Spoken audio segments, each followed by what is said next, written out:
Hello everyone, welcome to my channel reaction world.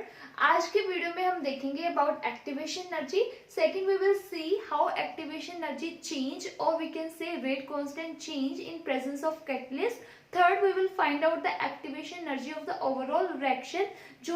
जो multiple steps में reactions होती हैं उनकी कैसे हम फाइंड आउट कर सकते हैं एक्टिवेशन। फाइन, सो स्टार्ट करते हैं पहले एक्टिवेशन एनर्जी से। एक्टिवेशन एनर्जी जानने से पहले we should know what is threshold energy. Okay, so कोई भी रिएक्शन की प्रोफाइल है हम उसको ऐसे रिप्रेजेंट कर सकते हैं। कोई भी रिएक्शन है वो ऐसे, ठीक है, ये है रिएक्शन प्रोफाइल। इसका क्या मतलब है, कोई भी रिएक्टेंट जो है जब भी प्रोडक्ट में चेंज होता है, रिएक्टेंट जो है वो प्रोडक्ट में चेंज होता है, उसके पास कुछ मिनिमम एनर्जी होनी चाहिए जिससे वो प्रोडक्ट में चेंज हो सके। ठीक है, क्या होनी चाहिए, कोई मिनिमम एनर्जी होनी चाहिए जिससे वो प्रोडक्ट में चेंज हो सके। ठीक है, अब बात करते हैं ये थ्रेशोल्ड एनर्जी क्या है। थ्रेशोल्ड एनर्जी क्या है, वो मिनिमम एनर्जी है। इस रिएक्शन के अकॉर्डिंगली इस रिएक्टेंट को, मान लो यहाँ पे रिएक्टेंट है, उसको प्रोडक्ट में चेंज होने के लिए इतनी एनर्जी चाहिए। सो ये जो एनर्जी है यहाँ से लेकर यहाँ तक,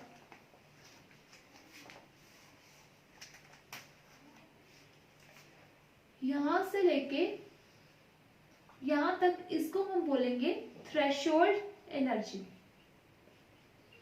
ठीक है, ये क्या है, थ्रेशोल्ड एनर्जी है।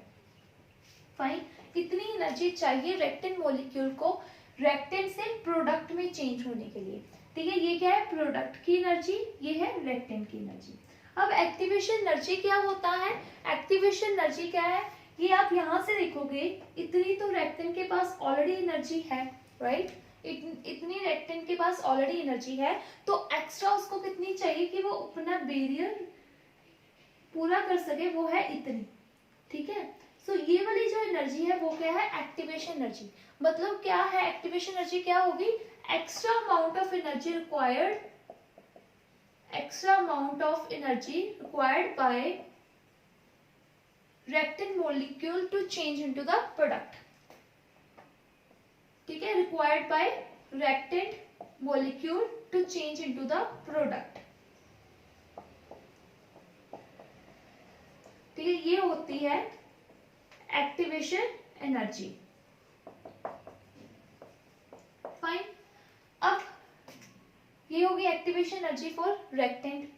अब नेक्स्ट क्या है, एक्सोथर्मिक और एंडोथर्मिक का कंसेप्ट पता होना चाहिए। अब इसमें चेंज इन एनर्जी क्या आया, चेंज इन एनर्जी। अगर हम कहें रिएक्टेंट और प्रोडक्ट की, ये प्रोडक्ट की है, ये रिएक्टेंट की है। ठीक है, अब ये क्या हो गया, डेल्टा ई, जिसको हम कहेंगे कि चेंज इन एनर्जी रिएक्टेंट और प्रोडक्ट की। अगर डेल्टा ई जो है वो क्या है, इस केस में प्रोडक्ट की एनर्जी जो है वो ज्यादा है एज कम्पेयर टू रिएक्टेंट, ये मतलब डेल्टा ई क्या है, पॉजिटिव है। अगर डेल्टा ई पॉजिटिव है तो ये कौन सी रिएक्शन हुई, इसमें प्रोडक्ट की एनर्जी ज्यादा होगी रिएक्टेंट से। ठीक है, ये क्या है, energy of product minus energy of reactant, ये हो गया पॉजिटिव। इसका मतलब ये है, ये रिएक्शन जो है वो कौन सी हुई, एक्सोथर्मिक रिएक्शन। मतलब इस रिएक्शन में एनर्जी की रिक्वायर्ड है, एक्सोथर्मिक एनर्जी मतलब एक्सोथर्मिक रिएक्शन, मतलब इस रिएक्शन में एनर्जी यूज हो रही है, कोई भी एनर्जी रिलीज नहीं हो रही। ठीक है, अभी हमने डिस्कस कर लिया about activation energy, threshold energy and delta E. इस केस में क्या है, पॉजिटिव है। एंड सेकंड चीज जो है वो है, अगर हमारे पास हमारी जो रिएक्शन प्रोफाइल है, एक और मैं बना रही हूं,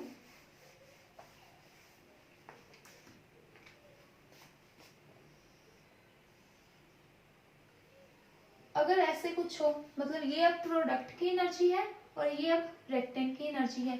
इस केस में डेल्टा ई क्या होगा, नेगेटिव होएगा। क्यों, प्रोडक्ट की एनर्जी जो है वो क्या है, कम है ना इसमें। अब प्रोडक्ट की सिर्फ इतनी एनर्जी है, इस केस में रिएक्टेंट की इतनी है, प्रोडक्ट माइनस रिएक्टेंट अब क्या है, नेगेटिव है। तो ये जो रिएक्शन है वो क्या है, एंडोथर्मिक। सॉरी यहाँ पे मैंने इसको एक्सोथर्मिक बोल दिया, ये एंडोथर्मिक है।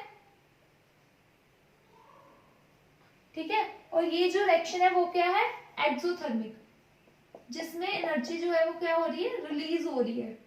ठीक है, एनर्जी जो है वो क्या हो रही है, रिलीज हो रही है ये है एक्सोथर्मिक रिएक्शन और ये है एंडोथर्मिक रिएक्शन।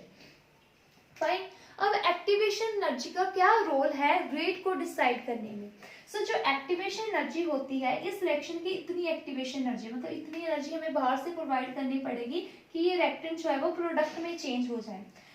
एक्टिवेशन एनर्जी जो है EA से हम इसको डोनेट करते हैं, is inversely proportional to rate. मतलब किसी रिएक्शन की अगर जितनी ज्यादा एक्टिवेशन एनर्जी होगी उसका रेट उतना ही कम होएगा। मतलब अगर रेट ज्यादा होगा इसका मतलब उस रिएक्शन की एक्टिवेशन एनर्जी जो है वो कम है। ठीक है, तो activation energy is inversely proportional to the rate. Fine. अब बात करते हैं हम, ये तो हो गया एक्टिवेशन एनर्जी। अब जैसे कोई भी मल्टीपल स्टेप्स रिएक्शंस होती हैं, ठीक है, जो कॉम्प्लेक्स रिएक्शन होती हैं जो एक से ज्यादा स्टेप में हो रही होती हैं, कॉम्प्लेक्स रिएक्शन जो एक से ज्यादा स्टेप में होती हैं, ठीक है, ऐसे स्टेप्स में, ऐसे रिएक्शंस में एक से ज्यादा स्टेप में होती हैं, तो इसका जो रेट है इस केस में जो ऑर्डर है that is not equal to molecularity. मतलब कि ऑर्डर जो है जितने नंबर ऑफ मॉलिक्यूल्स है रिएक्टेंट में, जैसे A प्लस B से P बन रहा है, फाइन, इसका जो रेट है वो K A और B के इक्वल नहीं होगा। इसका ऑर्डर जो है, ऑर्डर क्या होता है, इसकी पावर का सम, जो इसका ऑर्डर है वो 2 के इक्वल नहीं होगा। ठीक है, ऑर्डर जो है मॉलिकुलैरिटी के इक्वल नहीं होता। इस केस में ऑर्डर जो है वो कौन डिसाइड करता है, स्लोएस्ट स्टेप। ये कितने स्टेप्स में हो रही होती है, इस रिएक्शन में जो सबसे स्लो स्टेप होगा और जितने मॉलिक्यूल्स उस रिएक्शन उस स्टेप में इन्वॉल्व होंगे वो डिसाइड करेगा इस कॉम्प्लेक्स रिएक्शन का ऑर्डर क्या होगा। फॉर एग्जांपल जैसे यही रिएक्शन है, A प्लस B से प्रोडक्ट बन रहा है, ठीक है। अब A से पहले स्टेप में A से A स्टार बन रहा हो, नेक्स्ट स्टेप में A स्टार प्लस B से रिएक्ट करके समथिंग C बना रही हूँ, C जो है वो आगे रिएक्ट करके P बन रहा है, तो हम कहेंगे अगर ये वाला जो स्टेप है वो स्लो स्टेप है, मतलब सबसे स्लो है, तो इस रिएक्शन का जो रेट होगा वो क्या होगा, is given by this step. तो ये हो जाएगा इस रिएक्शन का रेट। फाइन, इस रिएक्शन का रेट हो जाएगा अब ये वाला। अब हम बात करें तो अगर इस रिएक्शन का रेट जो है वो स्लो स्टेप देता है, मतलब अगर हमारे पास कोई भी रिएक्शन प्रोफाइल होगी तो जितनी ज्यादा एक्टिवेशन एनर्जी होएगी उस रिएक्शन का वही उसका स्लोएस्ट स्टेप होएगा। फॉर एग्जांपल यहाँ पे हमने कोई भी रिएक्शन प्रोफाइल दे दी कि ये 3 स्टेप में रिएक्शन हो रही है, ठीक है। अब ये वाले स्टेप की जो रिएक्शन एक्टिवेशन एनर्जी है वो सबसे ज्यादा है, मतलब ये वाला जो स्टेप होगा वो सबसे स्लोएस्ट स्टेप होएगा और यही रिएक्शन का क्या बताएगा, ऑर्डर बताएगा, ठीक है। यही रेट डिटरमिन स्टेप होएगा। मतलब basically I am just want to tell you कि जितना ज्यादा एक्टिवेशन एनर्जी होएगा उतना ही कम उसका रेट होएगा, ठीक है। अगर हम इस ऐसे ये वाली रिएक्शन की बात करें, इस रिएक्शन का रेट डिटरमिन स्टेप कौन सा होगा, ये वाला। क्यों, इसकी ही सबसे ज्यादा एक्टिवेशन एनर्जी है और यही रिएक्शन का रेट डिसाइड करेगा क्योंकि यही स्लोएस्ट स्टेप होगा। फाइन। अब बात करते हैं हम कैटलिस्ट कैसे इफेक्ट करता है रेट कांस्टेंट को, ठीक है। रेट कांस्टेंट को इफेक्ट कर रहा है, मतलब रिएक्शन के रेट को इफेक्ट कर रहा है, ठीक है। तो कैटलिस्ट कैसे इफेक्ट करता है रेट कांस्टेंट को। कैटलिस्ट कुछ नहीं करता, it only changes the active path, जिससे एक्टिवेशन एनर्जी चेंज हो जाती है। फॉर एग्जांपल हमने ये लिया रिएक्शन प्रोफाइल, ये प्रोफाइल है विदाउट कैटलिस्ट, ठीक है। इतनी एक्टिवेशन एनर्जी चाहिए, ठीक है। अब कैटलिस्ट के साथ क्या हुआ, इतनी एक्टिवेशन एनर्जी चाहिए। अब कितनी एक्टिवेशन एनर्जी चाहिए, इतनी है ना। अब इतनी एक्टिवेशन एनर्जी चाहिए, मतलब एक्टिवेशन एनर्जी क्या होगी, डिक्रीज होगी, ठीक है। ये कैटलिस्ट के साथ है, ये विदाउट कैटलिस्ट है, ठीक है। कैटलिस्ट के साथ इतनी एक्टिवेशन, कम एक्टिवेशन चाहिए, लेकिन अगर हम बात करें विदाउट कैटलिस्ट ज्यादा एक्टिवेशन चाहिए। एक्चुअली जो कैटलिस्ट है वो पाथ को चेंज कर देता है जिससे एक्टिवेशन एनर्जी जो है वो डिक्रीज हो जाती है। फाइन। अब मैं रेट कांस्टेंट जो है उसका क्या रिलेशन होता है, k is equal to A E minus E A by R T. ठीक है, ये हो गया विदाउट कैटलिस्ट। ठीक है, अगर मैं कैटलिस्ट के साथ रेट लिखूं वो कैसे लिख सकती हूँ, ए E minus E C, E A सी से हमने उसको रिप्रेजेंट किया है सी बाय आर टी। ठीक है, अब हम इसका, हमें पता है ये k जो है इस केस में ही ज्यादा होगा क्योंकि ये नेगेटिव में है और इसकी वैल्यू कम है। ठीक है, इसकी वैल्यू ई ए की वैल्यू ज्यादा है ई ए सी से। ठीक है, और ये नेगेटिव में है तो ऑब्वियसली के सी की वैल्यू ज्यादा होएगी के से। अगर ये के सी की वैल्यू ज्यादा होगी रेट कांस्टेंट की तो वी कैन से रेट की भी वैल्यू ज्यादा होएगी, है ना। तो हम इसका रिलेशन इसके बेस पे फॉर्मूला इसके बेस पे क्वेश्चन पूछे जाते हैं एग्जाम में काफी ज्यादा, नेट में भी आते हैं, गेट में भी आते हैं, इवन आईआईटी जैम में भी आते हैं। ठीक है, तो कैसे हम इसका फॉर्मूला ड्राइव करेंगे, रिलेशन ड्राइव करेंगे, डिवाइड कर दो 1/1 को 2 से। ठीक है, डिवाइड कर दो 1 को 2 से। तो जब मैं इसको डिवाइड करूंगी इस केसी और ए से ए कट जाएगा। ठीक है, ए से ए कट गया जिससे क्या मिलेगा, E minus E A by R T divided by E minus E A C by R T, ये मिल गया। राइट, अब क्या होगा, इसको मैं ऊपर ले जाऊं,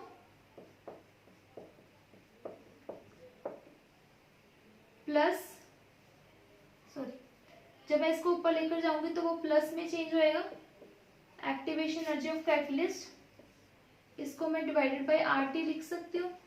अब ये जो वैल्यू है ई A C activation of catalyst minus E ए, तो ये पॉजिटिव है पर इसकी वैल्यू जो होती है वो क्या होती है, ज्यादा होती है। Activation of catalyst, activation energy of catalyst क्या होती है, कम होती है। ठीक है, ये मान लो 2 है तो ये एक्टिवेशन एनर्जी विदाउट कैटलिस्ट ज्यादा होती है, ये मान लो 3 है तो वैल्यू जो है वो नेगेटिव ही आएगी।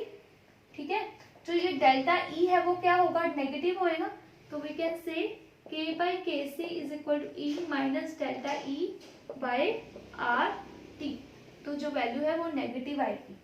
राइट, जितना भी इनका डिफरेंस है वो डेट शुड बी नेगेटिव। नहीं तो हम इसको ऑपोजिट करके भी लिख सकते हैं, we can also write K C by K is equal to E delta E by R T. Okay, ठीक है, अब ये हो गया। अब नेक्स्ट स्टेप में हम करने वाले, ये रिलेशन काफी इंपॉर्टेंट है, इस पे क्वेश्चन आते हैं। राइट, अब नेक्स्ट हम निकालेंगे overall activation energy. For example हमारे पास कोई भी रिएक्शन है जो मल्टीपल स्टेप रिएक्शन है, उस रिएक्शन की ओवरऑल एक्टिवेशन एनर्जी कैसे निकालेंगे। फॉर एग्जाम्पल जैसे हमारे पास कोई रिएक्शन है वो ए से बी में बन रही है, बी से सी बन रहा है, सी से डी बन रहा है, इसका K1 है, K2 है, K3 है और D से कुछ प्रोडक्ट बन रहा है K4। अब इस रिएक्शन का रेट है वो ऐसे डिफाइन किया जाता है, आपको ये गिवन होगा K1 K2 bye K3 K4 and K5 overall 1/2। ठीक है, इसका ये रेट है।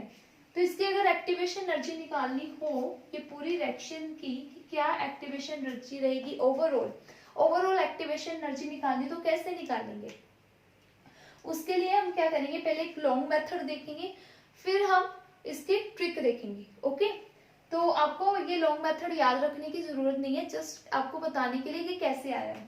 तो k की जो वैल्यू होती है वो क्या होता है, ए ई माइनस ई ए 1 बाय आर टी, ये होती है। ठीक है, तो रेट हो गया k जो है उसको ये पुट करना स्टार्ट करना है, ए ई माइनस ई ए 1 बाय आर टी इंटू ए ई माइनस ई ए 2 बाय आर टी अपॉन ए ई माइनस ई ए 3 है ना बाय आर टी इंटू ए ई माइनस ई 4 बाय आर टी। नेक्स्ट है ए ई माइनस ई 5 bye R T ऐसे लिख लिया। Okay, अब a को common निकाल देंगे, अपॉन है 1/2। ठीक है, हर स्टेप का a भी तो अलग होगा, a1 a2 a3 a4। इसको a को मैंने अलग निकाल दिया, निकाल सकते हैं ना इसको अलग, मल्टीप्लाई में ही है। ऐसा क्वेश्चन भी आ चुका है, बीआरसी में भी आया था। 5, इसको अलग निकाल दिया, ऊपर लिख दिया 1/2। अब e वाले को अलग निकाल दो, e 1/RT into e 2/RT upon e minus e 3/RT into e minus e 4RT, next last e minus e 5/RT। Okay, अब क्या करेंगे, ये वाला अलग हो गया, a वाला मतलब वी कैन, ये जो a की वैल्यू है, अगर हमें ये दिया हो रेट कांस्टेंट, उससे हम a ऐसे निकाल सकते हैं। ये हो गया एक्टिवेशन एनर्जी का। फाइन, अब हमने, अगर हमें पता है ओवरऑल एक्टिवेशन एनर्जी कैसे दी जाएगी, इसको हम लिख सकते हैं E minus E overall divided by RT। इसको इक्वेट करवा सकते हैं ना इसके साथ, minus EA 1/RT into E minus EA 2/RT divided by E minus EA 3/RT into E minus EA 4/RT, ऐसे लिख सकते हैं। ओके, अब RT सभी में कॉमन ले सकते हैं, है ना, तो RT से RT जो है वो क्या हो जाएगा, कैंसिल हो जाएगा, और हमारे पास बच जाएगा सिर्फ E ओवरऑल। इसको मैं ऊपर लिख रही हूँ। एंड में ट्रिक देखेंगे, बहुत सिंपल है वो ट्रिक, उससे आप इजीली निकाल सकते हो। E overall by RT, we can say कि RT से ये वाला जो RT है, RT आपस में कैंसिल हो जाएंगे, और हमारे पास आ जाएगा E minus E overall is equal to E minus EA by, actually कैसे होएगा, इसको मैं ऊपर ले जाऊंगी, जब मैं इसको ऊपर लेकर जाऊंगी कैसे कैंसिल होंगे, पहले मैं आपको ऊपर लेकर जाके दिखाती हूँ। मैं ऊपर लेकर जा रही हूँ by RT into E minus ये 2/RT। जब मैं इसको ऊपर लेकर जाऊंगी तो ये पॉजिटिव में चेंज हो जाएगा, किस में चेंज हो जाएगा, पॉजिटिव में, by RT into E4/RT into E5/RT, positive में चेंज हो गया। अब बाय RT इन सब से कैंसिल हो सकता है, यहाँ पे बाय RT है, इक्वेट करवा के इसको हम कैंसिल कर सकते हैं, और नेक्स्ट हमारे पास क्या बचेगा, E overall is equal to E minus EA1 into E minus EA2 into EA3 into E4 E5, right. E से E कैंसिल हो गया, E से E कैंसिल हो जाएगा ना, तो we can say E overall minus EA1। Okay, ऊपर हमारा यहाँ पे 1/2 भी तो था, यहाँ पे 1/2, तो यहाँ पे भी होएगा 1/2। ये इसकी प्रॉपर्टी होती है, अगर ऊपर है पावर में, वो क्या आ जाता होता है, नीचे आ जाता होता है, तो ये आ गया नीचे 1/2, राइट। सो 1/2 आ जाएगा। अब minus E overall is equal to minus EA, पर बाहर 1/2 रहेगा, minus EA2 plus EA3 plus EA4 plus EA5। मैंने ए नहीं डाला था ऊपर, तो आप डाल सकते हो अभी। नेक्स्ट में अगर हमने माइनस इधर लेकर जाना है, तो we can say E overall is equal to half EA plus EA2, ये 1 है, माइनस EA3, माइनस को उधर ले गए, ठीक है, माइनस EA4 माइनस EA5, ये आ जाएगा रिएक्शन का E ओवरऑल, ठीक है, ये आ जाएगी E ओवरऑल, और ये आ गया था A। इसकी ट्रिक देख लेते हैं, इतना बड़ा लेंथी करने की जरूरत नहीं है पेपर में, इसकी ट्रिक देखते हैं। जैसे आपको जो k दिया गया था वो कैसे क्या दिया गया था, जो आपको k दिया गया था वो दिया गया था sorry rate k1 k2 by k3 k4 k5 1/2 ये दिया गया था ना। इसको हम लिख सकते हैं, जो रेट है वो आ गया 1/2 सॉरी a की वैल्यू a ओवरऑल क्या आ गया था a1, जो भी वैल्यू है उसकी जगह बस a लिख देना है, ये आ जाता है a ओवरऑल।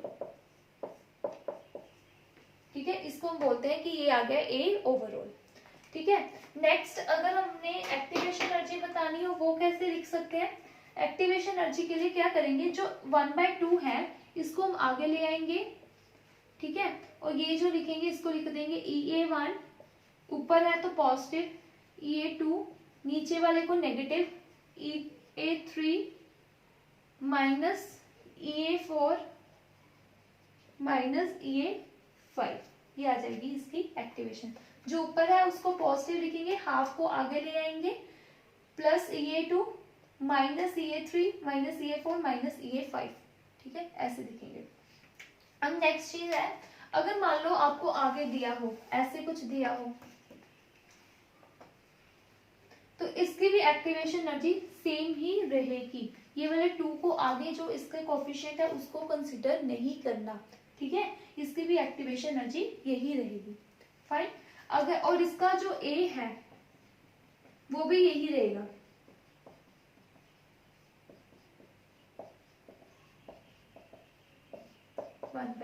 इसके भी केस में कोफिशिएंट कंसिडर नहीं करना। Okay, so this is all about today's video. I hope you like this video and thank you very much.